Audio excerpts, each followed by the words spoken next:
Assalamualaikum warahmatullahi wabarakatuh.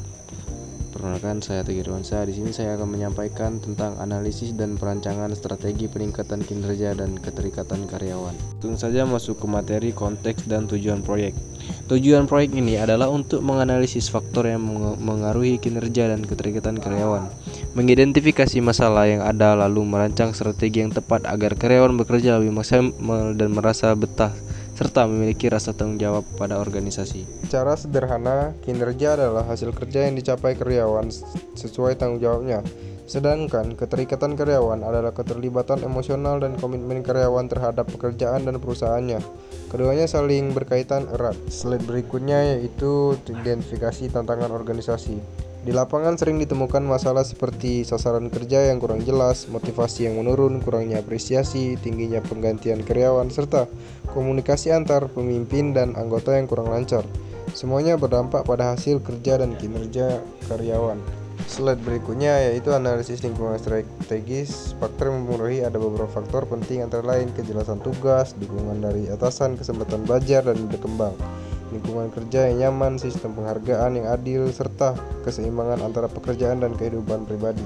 Slide berikutnya yaitu teori Job Demand Research, yaitu untuk meningkatkan kinerja dapat dilakukan dengan cara menetapkan target yang jelas dan terukur, memberikan pelatihan rutin, melakukan evaluasi kerja secara objektif, serta memberikan masukan yang membangun karyawan agar tahu apa yang harus diperbaiki. Berikutnya implementasi strategi kinerja.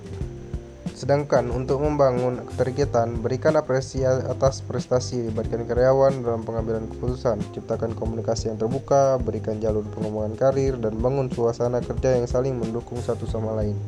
Membangun budaya keterikatan ada 3 hal utama, yaitu yang pertama apresiasi, berikan penghargaan rutin untuk semua prestasi besar maupun kecil. Yang kedua yaitu keterlibatan, libatkan karyawan dalam mengambil keputusan penting. Yang ketiga yaitu keseimbangan, terapkan kerja fleksibel yang menjaga kesehatan mental. Ketiganya membuat karyawan merasa dihargai dan memiliki rasa memiliki satu sama lain. Hasil yang diharapkan jika diterapkan dengan baik, maka manfaatnya sangat besar. Produktivitas meningkat, biaya perekrutan berkurang karena karyawan betah, terciptanya kerjasama yang harmonis, dan organisasi mampu menjadi lebih kuat serta mampu bersaing dengan kompetitor lainnya. Metrik keberhasilan. Keberhasilan dapat dilihat dari indikator nyata, misalnya peningkatan hasil kerja, penurunan tingkat keluarnya karyawan, kenaikan tingkat kepuasan, serta makin aktifnya partisipasi karyawan dalam berbagai kegiatan organisasi. Pada timeline perencanaan proyek, pelaksanaan dilakukan secara bertahap, mulai dari sosialisasi pelatihan, penerapan sistem baru, pemantauan berkala, hingga perbaikan jika diperlukan agar strategi tetap sesuai dengan kebutuhan organisasi. Yang terakhir, kesimpulan. Sebagai kesimpulan, peningkatan kinerja dan keterikatan karyawan tidak dapat dipisahkan.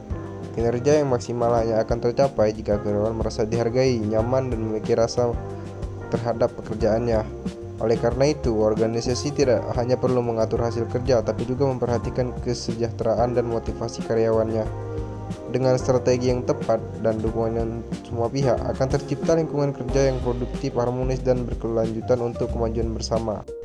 Terima kasih, demikianlah penjelasan dari saya. Semoga materi ini bermanfaat dan mudah dipahami. Apabila ada salah dan kurang, mohon dimaafkan. Saya akhiri. Wassalamualaikum warahmatullahi wabarakatuh.